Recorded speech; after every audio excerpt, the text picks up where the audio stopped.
Enchanted Tiki Talk is brought to you by Kingdom Strollers. Our premium stroller and crib rentals are delivered straight to your Disney or Orlando area resort. It couldn't be easier. Book yours at kingdomstrollers.com. And Mouse Pros. Let our travel specialist plan your next vacation. Our concierge level service gives you the perfect hassle-free vacation.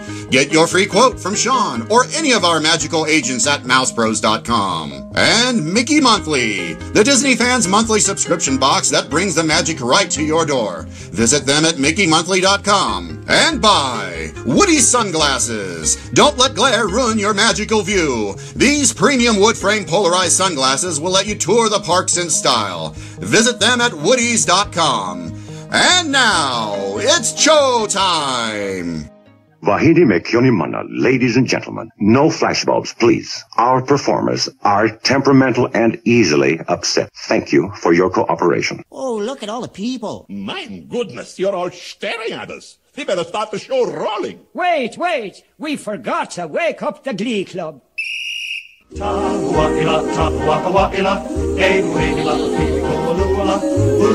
Hey, howdy, hey, and welcome to Enchanted Tiki Talk. We are your hosts. I'm Sean. I'm Keith. I'm Matt. I'm Scott. And I'm Alan. So grab yourself a Dole Whip or a citrus roll, pull up a chair, and enjoy the show. This is episode 212 for the week of November 12th, 2017.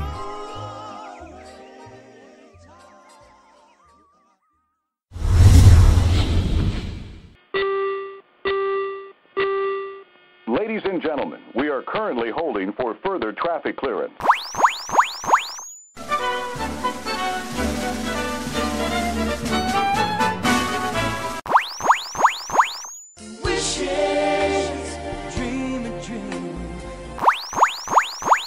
Hello, everybody, and welcome back to Enchanted Tiki Talk. We've got three birds in the hut tonight. It's myself, Keith, and Matthew. Not Keith. I'm sorry, Scott. Scott and Matthew. Keith is still in Walt Disney World at the time of recording. So you're going to get some sort of a group trip report from us next week, talking about our experiences of hanging out with each other. So I think that'll be next week. We hope it'll be next week. But to start this week off, at first, I'm going to throw it over to Scott for some iTunes reviews. Thank you, Sean. We've actually got quite a few iTunes reviews that we need to get caught up on. So we'll jump right into it. Our first one is Ron from Florida. Gave us a 5-star titled Awesome Podcast. Says, this is a very fun and informative podcast. You can tell that they truly love Walt Disney World. A great show for any Disney World fan. Our next one comes from our good friend Brian Clackey at Clack Brian, titled I'm a Fan, 5 stars again. Said, I became pals with Alan a while back through a mutual love of cheerwine and Disney. I didn't know at the time that he was a host of Tiki Talk. He introduced me to the group. It seems just as our friendship started, it was cut short when Alan passed away. Though we never had met in person, we were planning to. I certainly felt and feel a big hole in my heart after losing my friend. It was after this that I began initially talking with the other guys instead of just listening. I count these guys as friends and enjoy them bringing a bit of my favorite place to my drive home. These guys are funny, most of the time, knowledgeable, and entertaining. If you're a Disney fan, you will love tuning in. I hear one of these guys is even friends with Snooki and the Great Mustardo. I highly recommend this podcast. I am Cheerwine Stan, and I approve this message. Next one comes from BCL2, titled Love This Podcast, 5 stars again. All I can say about this podcast is that I look forward to it dropping every week. I really appreciate the way they honor Alan too. The combination of humorous banter and great topics makes this one of my faves. Keep up the great work, guys. And another 5-star review titled Endlessly Enjoyable from Jay Trey. I stumbled upon Enchanted Tiki Talk a few months ago and have since torn through nearly every episode. I listen to most other podcasts on 1.5 speed, but as my number of unplayed Tiki Talk episodes dwindles, I started listening to them sometimes on half speed to make them last longer. That just sounds like torture. I actually look forward to Monday mornings now when I listen to the new episode on my commute and I walk into my office like less of a jerk than I am the rest of the week. The specifics, yep, that word, with which they recall tiny details and memories from the Disney parks is transporting. I can taste that lapu lapu, and goes a long way in filling in the time before my next trip. The breezy enthusiasm, knowledge, and camaraderie of the hosts make it easy to listen to. It feels like I'm having a conversation with friends. So, and next, I was going to say, if he puts it on half speed, how slow do I talk? Run, Forrest, Right. Yeah, that would be pretty slow, wouldn't it? Yeah. Our next one, another 5-star titled Fun and Entertaining, comes from Disney Discussions. A must listen. These guys love Disney, and you can tell. Short and sweet. Another 5-star titled A Fun Disney Podcast comes from TravelBug1504. I love your podcast, but if you don't drop Mustardo, I'm going to unsubscribe. I'm not kidding. This is Mustardo. Wishes. And last but not least, titled Needs Help, with a whole 2 stars from Tessie17. Says, I loved the podcast and really enjoyed when they brought Matt and Scott on. It's become hard to listen to Sean belittle Disney and his fellow podcasters. This last episode was like listening to a spoiled brat when he spoke about waiting for a bus, having to carry his own bags, having to deal with the dark room, the wilderness lodge, a deluxe resort, and not having any good cast member interactions. You went to the happiest place on earth for the love of all things Disney. If it's so terrible, maybe you need a vacation elsewhere. Well, I would like to address this one. I don't want to spend too much time on it, but I felt that we should mention it anyway. But at least it was 2 stars and not 1 star. I'm happy about that. That's a good thing. That's true. Yeah, you know. Secondly, is that most of us that do listen to the Disney podcasts drink the Kool-Aid, smoke on the pixie dust, whatever it is. But within those reasons, you have to be able to, number one, as a podcaster, as podcasters, we want to be truthful in every single aspect of our Walt Disney World trip, because if we're not, then we're not honest with the audience. So with that, I will say that I spoke from my experience on my trip here in October. I told you that going from the Contemporary, which was bright and brand new and luxurious and modern, to the Wilderness Lodge room, where it was much darker, not in the same theming by any means, but just so you know, Wilderness Lodge is still my favorite resort, and I plan to stay there many, many more times. And I'm telling you how I feel, to be honest, and I don't think that you should be knocking me for that. Also with that, as far as belittling whatever the fellows there, if they felt like that, they would certainly call me out on that. Also with that, part of that is in act, and we do tend to exaggerate some aspects of our personality or some of the things that we say just to get a rise out of each other, or just make the show a little bit more interesting and less monotone in that respect. So, you know, you're certainly entitled to your opinion, and you know that's completely fine. So I thank you for your review. It doesn't matter if it was good or bad. You know, we mentioned it on the air. It is what it is. So thank you for leaving that. Definitely, and we thank everyone for leaving us a review. So with that said, Sean, back to you. Well, not really, but you did something else. There's a new margarita place. Did you not experience it? There is a new margarita building, not just a margarita kiosk. Right. Which, as of release, will be officially open at the Mexico Pavilion World Showcase at Epcot. Chosen de Margarita, which has been a little bit delayed from when it was supposed to open earlier this summer due to a couple of hiccups. They had to delay it, but some bloggers were out there and claimed that it wasn't going to be open until next year. So to them, I say, poop on you. It is opening today, if it's not open already. So yes, I did get the chance to go and preview it, and I have to say, you're in for a treat for what they have to offer. So for those of you that got to enjoy margaritas from the margarita kiosk, if you remember, there was only the 3 options there, where at the new Chosen Margarita, it's not just a kiosk, it is an actual standing building. You walk up, you order. There is very limited seating around it, but they've got frozen, on the rocks, and food options along with some beer.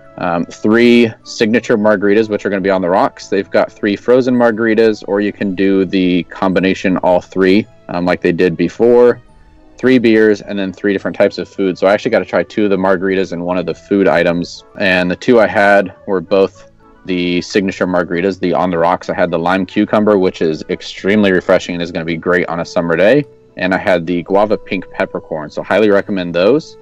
The frozen ones, you've got strawberry, lime, and passion mango. I have had the passion mango one before.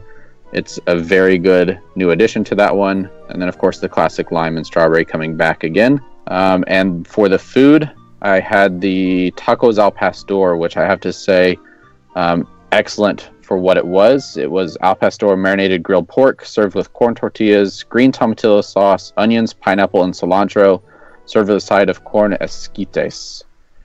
So if you get the chance, definitely go. Drinks are anywhere from $10.25 to $14.50. Beer is $8.75 to $9.75, and then the food is $7.95 to $9.75.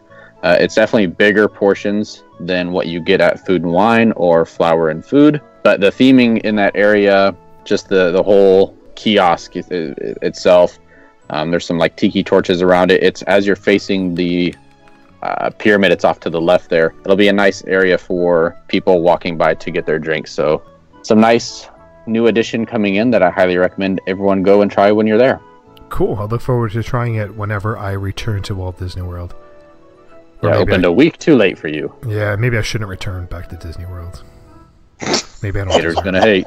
Yeah, maybe I don't deserve going. But you know, when we were together, I had such an awesome trip. What about you guys? I loved it. Never wanted it to end. I know it was so much fun, but we'll talk about that next week. Matt didn't have fun because he didn't say anything. I was too busy chasing my kids. I think that's what I was doing then. Most of the I didn't time. get to participate much. Yeah. All right. So with that, we are going to take a quick break. Ladies and gentlemen, it's showtime. Here are your 25 questions to answer before time is up. Don't fall out of that noble perch. It's Perch Talk. Hey everybody, it's Sean again with another Perch Talk, and I'm here with one half of the newlywed team, Stephanie Smith. And Stephanie, say hi. Hello. So we are here live at Artist Point once again, and this segment is brought to you by Trader Sam's Coffee, where you can brew your happy place. So Stephanie, we got 25 questions on the board. Let's see if we can answer them in less than 2 minutes. Are you ready? I'll try. All right, ready, go. Favorite Disney World theme park? Epcot. Favorite land in Magic Kingdom? Adventureland. Favorite souvenir?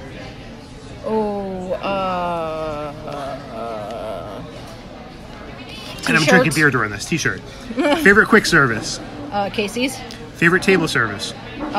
Cali Grill. Favorite on-site hotel? Boardwalk. Favorite show? Lion King. Favorite parade? Main Street Electrical Parade. Favorite fireworks? Illuminations. Favorite Epcot Pavilion? Japan. Favorite time of year to attend Walt Disney World? Christmas time. Monorail or ferry boat? Monorail. Dole Whip or Citrus Swirl? Dole Whip. Favorite thrill ride? Tower of Terror. Favorite Main Street shop? Emporium. Favorite princess? Rapunzel. Favorite prince? Eric. Favorite Disney song? Part of Your World. Favorite non-Disney movie? Lucasfilm, Marvel, Pixar? Raiders of the Lost Ark. Favorite sweet treat? Cream cheese pretzel. Favorite street performer or band? Citizens of Hollywood. Least favorite attraction? Cali River Rapids. Favorite Disney bar or lounge? Victoria Falls. Favorite pool on property? Wilderness Lodge. How do you tour World Showcase, Mexico or Canada first? Mexico. Your favorite Tiki Bird? I guess I'll say Sean. Yes, you heard that. All right, thanks, Stephanie. I like you, Keith. 30 seconds left. 30 seconds. Good job. So this week on Enchanted Tiki Talk, once again with Keith not being here, we decided we're going to talk about a subject that is near and dear to the three of our hearts. Maybe more so with Scott and myself, maybe less with Matt, I don't know. But we're going to talk about how touring with kids in Walt Disney World changes your plans inside the parks. He just made me sound like the worst dad ever. No, you're not. You're a good Faja. I saw it firsthand. Faja. You're very sweet to your children's. I can put on an act when I'm in front of everybody. Oh, is that what it is? Yeah. So, what's going on over there? Is somebody reading a book? What? It sounds like somebody's flipping pages on a book. Never mind. So it's not me. It's not me because I can't read too good. So, yeah, we're going to talk about how when you are with young children, your plans can abruptly change. You're not going to get to do everything that you want to do. So, this probably affects more Matt and myself than it does Scott, because Scott, you can go to the parks and do one thing and go home, but you'll still run into some of those issues with kids. So yes. With that, Matt, I know one of the things that we should talk about is when it comes to rider swap. Rider swap, it's a great thing having the rider swap, but it's the ability that you with your partner or whoever is going to stay out of the ride. What happens is you go up to the fast pass line, you go up to the line, no matter if it's fast pass or regular, and you ask them for a rider swap, and they want to see who the person is sitting out and who the person not riding is. And well, I think that depends on the attraction, because on the attraction, correct? Yes. I was gonna say, Flight of Passage, he was very persistent on seeing me and my youngest kid, and all the other ones are just like, it doesn't matter, just come on through. So yeah, they definitely had to see you on that one. What was that, Scott? I said they definitely made sure to see Matt and the boys on that one. Yeah, because I was screaming like, Matt! You didn't hear me, and I had to keep screaming, and then you finally saw us, and the guy saw you. So he handed the white plastic card to give to your wife. And you know what? I think it was, I don't even remember who went on. It was me, Fred, Scott, your wife, and your oldest. Yep. And we went through the fast pass line, and we got up there, and your son was getting, he was getting a little nervous. He kept asking questions about, is it going to be loud? Is there going to be things that jump out and scare you? Because I think he had an experience on another attraction prior to that. Was it? He has some issues with processing some loud noises, and if it's like bright lights and stuff. And yeah, he's had a few issues. Just for the one that sticks out in my mind on this last trip, when we rode Figment right at the end it's right towards the end where everything goes dark and it's like a big burst of air. Right. And he had a problem with that. Even when we went back, he rode it a second time, and he still it kind of gave him a little bit of an issue. But yeah, especially stuff that he doesn't know what to expect. Right. He's very anxious and itchy, and he's kind of not sure how to process everything. So yeah, he does have his moments, especially when it's something as, I guess, grand, as Flight of Passage is, where, especially since I didn't know what to tell him to expect because I hadn't been on it and everything. Right. See, now with myself, like Connor can get like that too. He'll ask questions and want to know what's experienced, and always like hesitate because I want him to be surprised. But you forget with kids, they need to know a lot before they go on an attraction. So it kind of ruins what they're going to see in some ways. But I know when we were waiting on the attraction, he was just asking so many questions. He was getting nervous when we got into the room where they do a gene test and they spray air on you. He was getting nervous in that. And finally, he didn't want to go on the ride just because he was just too nervous, so your wife had to walk out. Which was a bummer because I think your wife was looking forward to it, and I think your son probably would have enjoyed it if he saw it. But there were, after riding it, Scott and I were like, yeah, there were some parts that probably would have scared him. Right. Yeah, and I think too, it's not like some of the other attractions where you're sitting right next to him or whatever. I think that would have, if he got that far where he got on everything, it might have, kind of been the closer of the deal. He might have, walked out on that fact, since he wasn't going to be necessarily sitting right next to somebody. Right. Right. And you forget, like, something that doesn't scare you, that doesn't frighten you, and it's just part of the scene, it's just part of the movie, whatever you're seeing. You don't really ever think how it's going to affect a younger kid when you're viewing it. Like, I just wrote it a month ago, and I did not remember half of the things happening in it that could scare a young kid. Right. Same with me, as we were trying to, reassure him that he'd be fine. And then, once we got off, it made me remember more of the ride, and that we probably did make the good decision of having him go out. Right, exactly. And then I felt bad, Matt, because you didn't get to ride it either. No, I still had the fast pass for the rider swap, and we were debating how we were going to do it, because both me and my wife wanted to ride it, but then we didn't have anybody to watch the kids, and we just eventually we never even made it back into Animal Kingdom, so it didn't even really matter. So that'll definitely be something on my list for whenever the next trip is. Yeah. All right. So with that, we sort of kind of talked about how the child swap works and how that does enable a family of 2 or 3 to get to ride the attraction, because your rider swap includes 3 people. So it does come in handy. Did you get to use it at all on your trip, Matt? Yeah, we did use it for Test Track and Soarin'.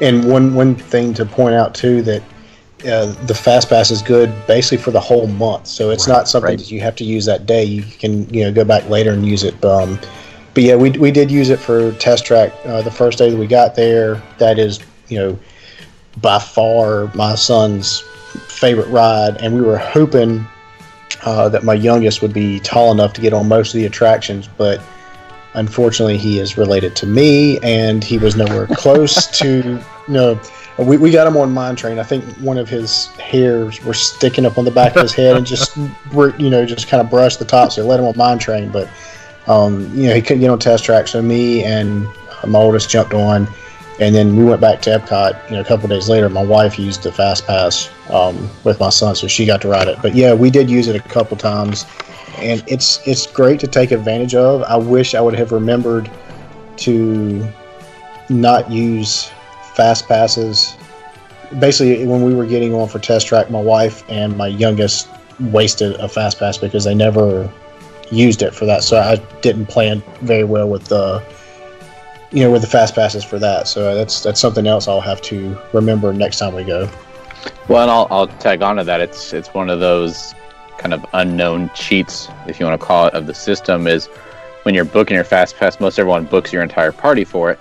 But if it's an attraction that does allow for rider swap, then you can essentially get 6 Fast Passes out of the day if you're doing strictly rides that have rider swap, because it obviously doesn't make sense for both adults to do it. But I want to go back to Flight of Passage, and when you're speaking of planning for a family trip with children, especially if you don't have a grandparent or a relative, friend, whoever it may be that's with you. I've yet to experience Flight of Passage with my wife on it, because every time we've had to do the rider swap, so we've not been able to enjoy those e-ticket attractions really anywhere in the park as a couple in quite a bit of time, just because of that. So when you're planning that, keep in mind you're not going to be able to enjoy all the attractions as a family together as well. That's what YouTube is for, Scott. Well, that too. Yeah. We just put it on YouTube and sit on the couch together and act like we're on it. Yeah, do you put the special goggles on too? Yeah. Full experience. And then, just kind of shake the couch and move it and everything else. Right. And you can see Scott now, he's got it set up in his living room. He does Splash Mountain. He slides off the couch into a kiddie pool or something. Right. All right. Another thing that we can talk about with touring with kids is the one thing that always comes up is, you could be waiting on a line, or you could just be walking to an attraction and you're getting close to your Fast Pass time, and what does one of the kids have to do? They've got to go potty. I got to go pee. Yep. And when you bring the one kid to the bathroom and you come out, the other one needs to go 5 minutes later because they don't want to go at the same time. So you're constantly running to the bathroom. I know Matt had that experience a couple times where you had to stop and one of the kids needed to pee, and I don't think Matt ever peed. I don't even know if Matt ever peed, but I think he just held it in all the time. But I know his kids did. His Depends kept it soaked in. That's true. Well, of course. I mean, I got to get everything in that I can. I mean, can't take a bathroom break. No, I know, exactly. Taking bathroom breaks is time out of your stay. As you're visiting, going to an attraction, you can do a few attractions if you take the bathrooms out of there. And besides, you ain't cool unless you pee in your pants. That's right. But, I mean, that's the one thing you have to remember with kids is that they don't have the ability to hold it like an adult has. Like, you're online and you'll wait. As an adult, you'll wait for the most part until you get through the ride. But a kid, man, if they got to go when they're about ready to get onto a step away from that attraction, they got to go. So you might they've got to go. Yep. So usually when they tell you that they've got to go, it's already about 5 seconds too late. Exactly. So it's probably too late. So you just got to keep that in mind, that you just never know when your kid is going to have to go to the bathroom. So other ways of touring, Matt, was touring with kids is when it comes to like food time. That's another thing that you forget that you're doing, is that they get hungry when you're not hungry. We messed up that first day when we were in Epcot and everybody decided to go to Food and Wine, and my wife and I were both just salivating over all the food options, and we're looking around like there's nothing here the kids are going to eat. And then they're starving, so we had to go get something from them. And we're like, we might as well just sit down and eat with them as opposed to waiting for them to eat and then trying to go back and figure out what we want to eat through Food and Wine, and then they're going to be hungry again. So it was difficult. I had never thought about with Food and Wine with kids how exactly to manage that, because we've got one who is probably a little bit more pickier than Scott is. And is that possible? Well, yeah, trust me, it's possible. I mean, and honestly, I don't know if it's picky or he just decides when exactly he wants to eat. So, sometimes he'll eat a little bit and then he's done, and then, half an hour later he wants the rest of it. So it's kind of hard to judge with him. But we knew that looking at some of the menus that there wasn't a whole lot of options. Even like the macaroni and cheese, we probably could have got away with that. But then you've got the ones that've got onions and all that stuff on the top of it, and yeah, there's no way. I mean, they're not going to eat that. So we kind of had to play it safe, and we ducked into Sunshine Seasons, and got something to eat there. Right.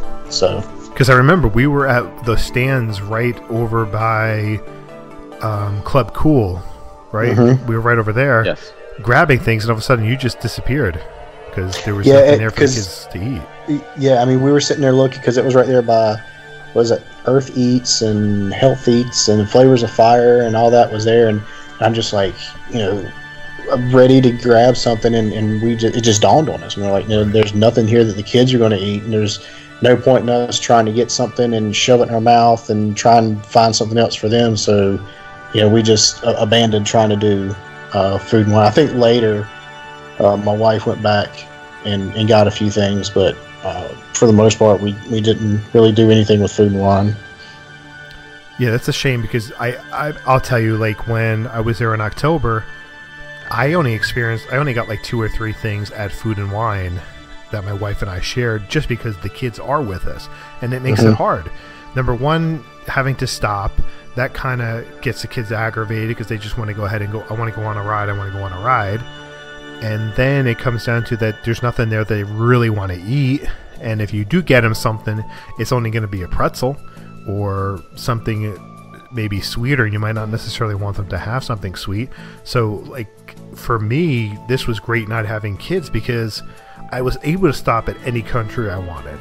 My biggest drawback was I had a big child with me, Fred, and he was like a child, because he stopped to go to the bathroom, I'm going to say more than your kids combined.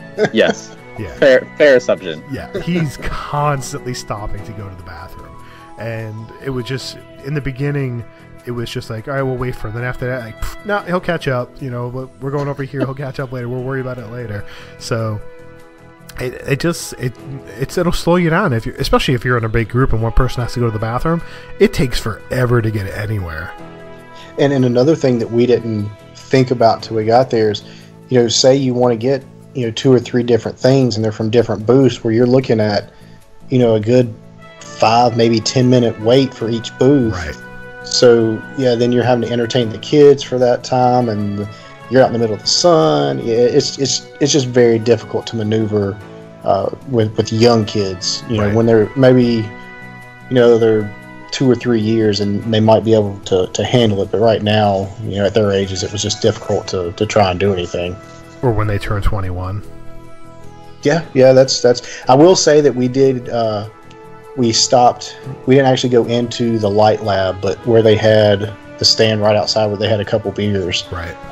We had timed it where we went and met some of the characters, and as we walked out, my wife looked at me and she's like, "We did our due. It's time for a beer." So we stopped and got a couple. But it's ridiculous what you pay, and you get the little taster or whatever. Yeah. I was expecting a little bit more than what we got, but I guess beggars can't be choosers. So I guess not. No, I'm going to get the negative iTunes review. Yeah, that's, this one's gonna be like, oh, Matt's an alcoholic, he can't go 5 minutes without drinking with his kids. Yeah, I get it. It is what it is. Come spend a couple of days in the parks with my kids and you'll understand. But the one thing, getting back to, if you're talking about that iTunes review, was one of the things that they said was that I didn't have any great experience with cast members on my last trip, which was true. Nobody really was outstanding except for one or two. But on this trip, I met quite a few cast members who were really good, and we gave them some cast compliments, which was nice, which was something that we always like to do. Yeah, that's one of the things that you kind of hope and wish for, but you don't want to make it happen. I had one kid who was coming by. I mean, he was a custodian in the land, and as a matter of fact, my wife had got on soaring with my oldest, and again, my youngest was not tall enough, and he starts throwing a fit because he's tired of everybody else getting on rides, and he has to go ride the park bench, and he just was melting down, and this guy come by and didn't have to, and he just stopped and gave him a couple stickers, and I was like amazed at what a couple stickers would do for a kid throwing a meltdown, because he was content after that. He put the stickers on his shirt and he was good to go. So appreciated that one. That helped me out a lot. That's what we have to do to Scott. By the end of the trip, he had like 80 stickers on him. Right. at a minimum. Yeah, exactly. So, like, what other kind of experiences, knowing the type of trip that we did, Matt, like, how would you have changed your touring plans further than what we have talked about? Looking back on it, my wife and I had debated about doing a park hopper, and we were only in the parks for 4 days, and I wish now we would have passed on doing a park hopper. There was only one day we jumped from, I think it was the Animal Kingdom day. We had Ohana for dinner that night, and then went into the Magic Kingdom that evening, and that was the only day we did any park hopping. It was either, we got in the parks early and stayed there for a decent amount of time, and by that time it was the kids were either done or it wasn't make sense time wise to try and get on a bus, and you start looking at the waits for other attractions and other parks, and it was not a good time to go as far as the crowd level. I mean, it didn't seem like it was overly busy, but like every attraction had a 45 to a hour and a half minute wait, it seemed like, and it just didn't make sense for us to jump into another park when we didn't really have fast passes, and there was nothing that we really wanted to do. So looking back, I kind of wish we would have just bought a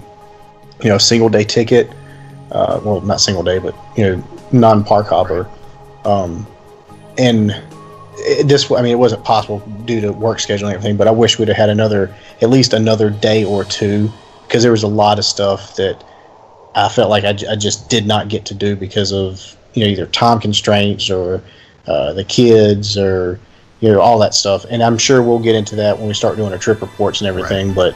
But yeah, I wish we'd have had another day and maybe not worried so much about a park hopper, because you kind of get to that point where you feel like, oh, I need to jump to a park to take advantage of it, but I don't really want to leave this park because the other park's busy and all that kind of stuff. So hindsight's always 20/20, and we had debated on that when we were buying tickets and everything. So I guess going forward, a shorter trip, we would probably pass on trying to do the park hopper, and we felt a lot more rushed with this trip, because you're trying to just cram as much in as you can, because you're not there as long as you normally would be. So yeah, some people, short trips work for some people, especially if you go multiple times in a year. It just didn't work for us, because this was the first time we'd been there in about a year and a half, and there was a lot of new stuff that we didn't get to. There was a lot of stuff that we wanted to do that we didn't get to, and it just didn't work for us. Right. So, Mr. Scott, what would you tell people, you being a local, what would you tell, and the way that you tour with your kids, what would you tell people who are going to Walt Disney World maybe for the first time with their kids? What kind of advice would you give them? I think I've said it before, is if you have plans, pretty much throw them out the door, because you're going to want to just kind of go with it, and your kids are going to be what your plan is, and you're going to want to make sure that they're having a good time, and don't force them to do things that they don't want.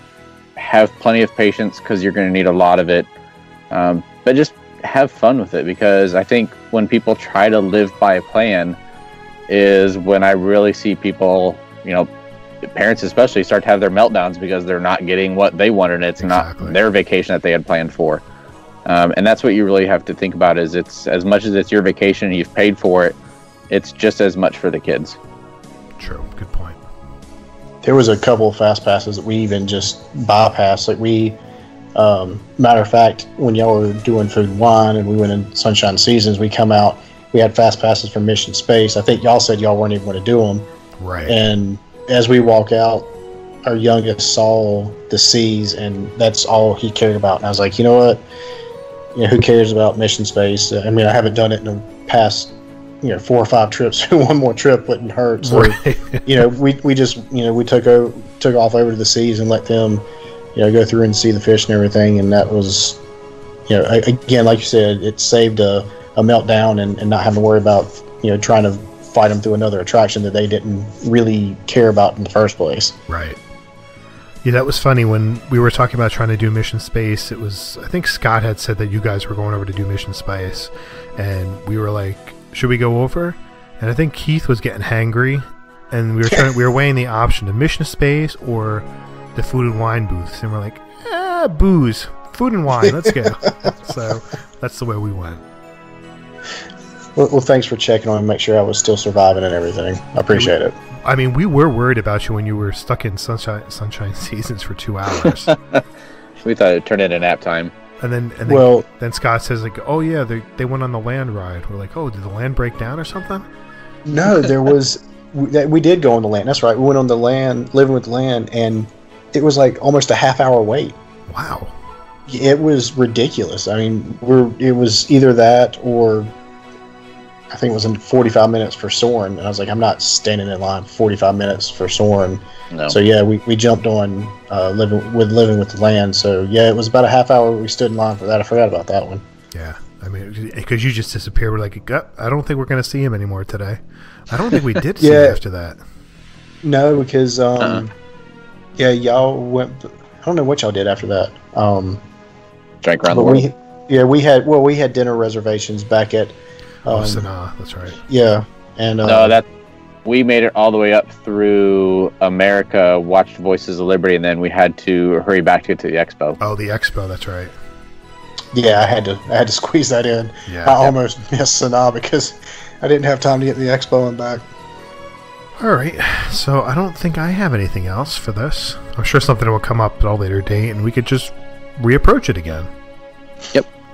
Yeah, I mean, that was pretty much it. Just like Scott was saying, be flexible. And it's, yes, there's stuff that you want to do, but it's much easier to keep the kids content and, see if you can work it in later down the road as opposed to force them to do something they don't want to do. So. And question for both you guys, which is your favorite child?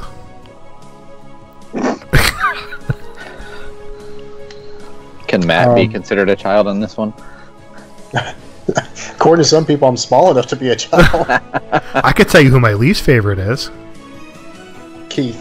No, that would be Fred. Oh. I thought you were going to pick Fred as your favorite. No, he can be my least favorite. He's at least the one that got to come on this trip. I know. So my question for you, do you invite Fred again? Yeah, I mean, I've been there with him a few times. No water pills. Yeah, you gotta cut back on his liquids. I'm not much better sometimes, but yeah, he's far worse.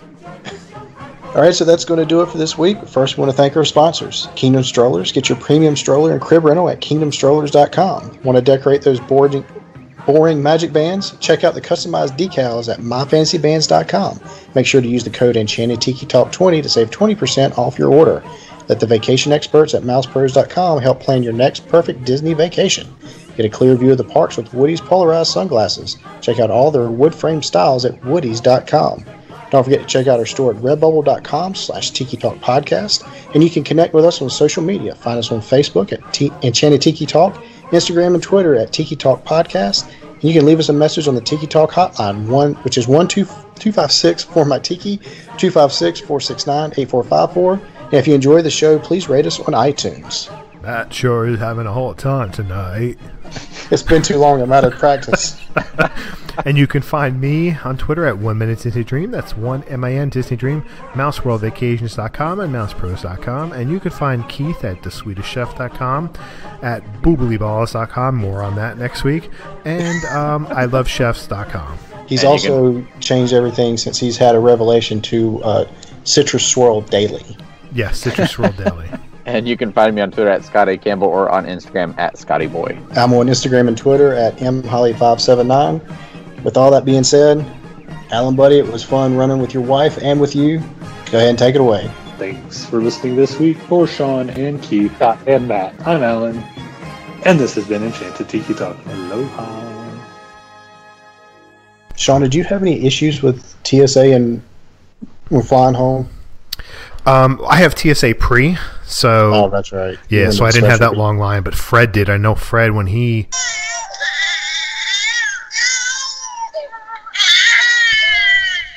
Okay. Carry on. I know. I went through, I had no problem with the TSA pre. Fred, it took him almost an hour to get through, and they went through his entire bag. They took everything out, threw his laptop out, everything. He said it took him another 5-10 minutes to put his stuff back together. Wow. And there was nothing in there. He didn't bring any souvenirs back except for a sweatshirt, I think. I brought back 6 apples, 4 caramel apples with peanuts, 2 regular caramels. I brought back a light up Mickey necklace. I brought back a countdown to Christmas box, which was half the size of my suitcase because I only did the small carry-on. Clothes, I had some pins and some other things. Right through, no problem.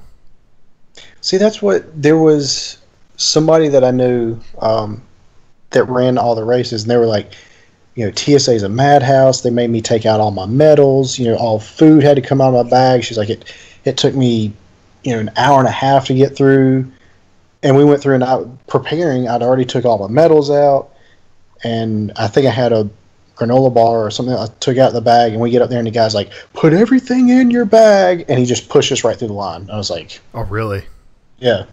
They didn't have to take shoes off. Wow. None of that stuff. They just pushed us right on through. I don't know if they were just getting overwhelmed and they were trying to move people through, or what it was. But they didn't move you over. Did they move you over to TSA pre at all? Did you notice? Did they move you there?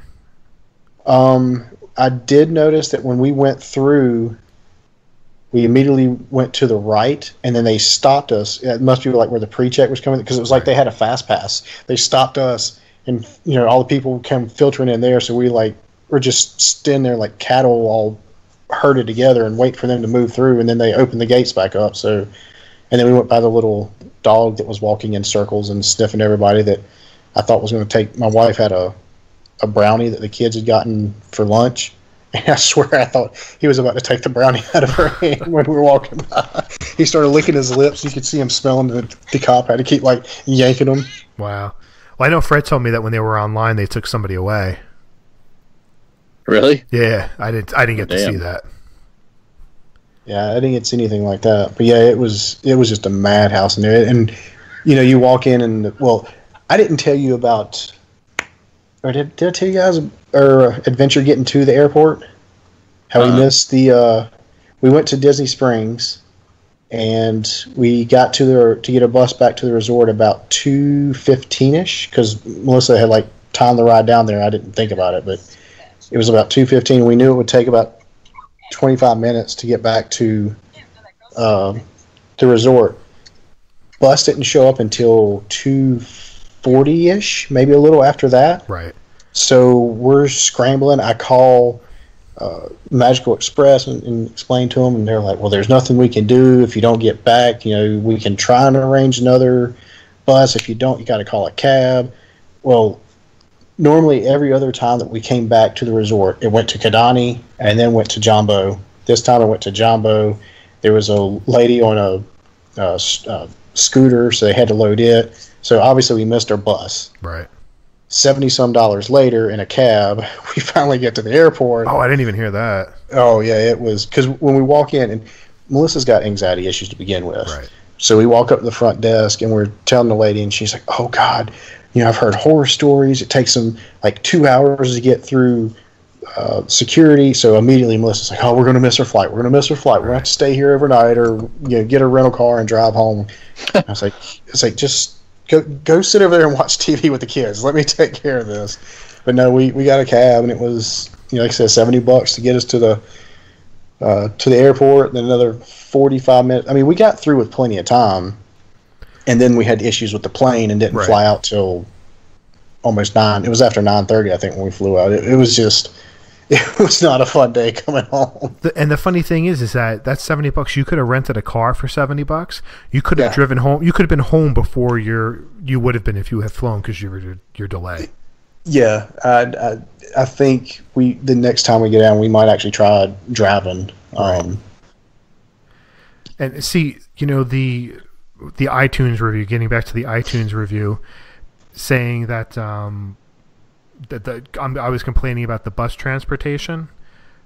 Let me just tell you, see, with the issue with Matt had and 30 minutes waiting for his bus, we were waiting, myself, Keith, my son Fred, and Jenny, Keith's wife Jenny, we waited 30, 40 minutes for our Animal Kingdom bus.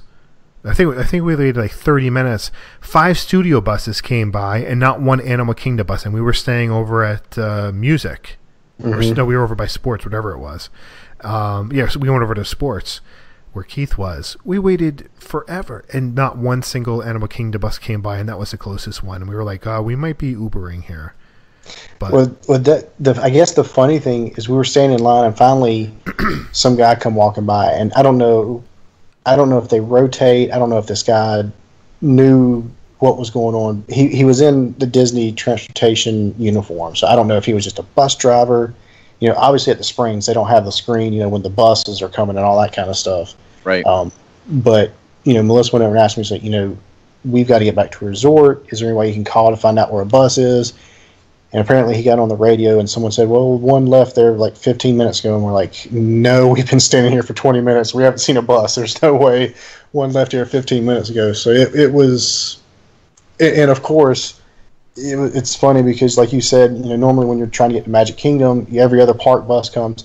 I bet we saw 5 different buses going to the All-Star resorts while we were standing there waiting. We're like, of course this would happen when we're trying to get, and if we didn't have anything pressing, or we were just trying to go back for the rest of the day, then the bus would have been sitting there waiting on us. Exactly. But of course, we had to get back at a certain time, and we couldn't get a bus. Yep. Well, we ran into the transportation issue trying to get Sean and his son Fred back to the airport as well with the monorail. Oh my gosh, that took forever.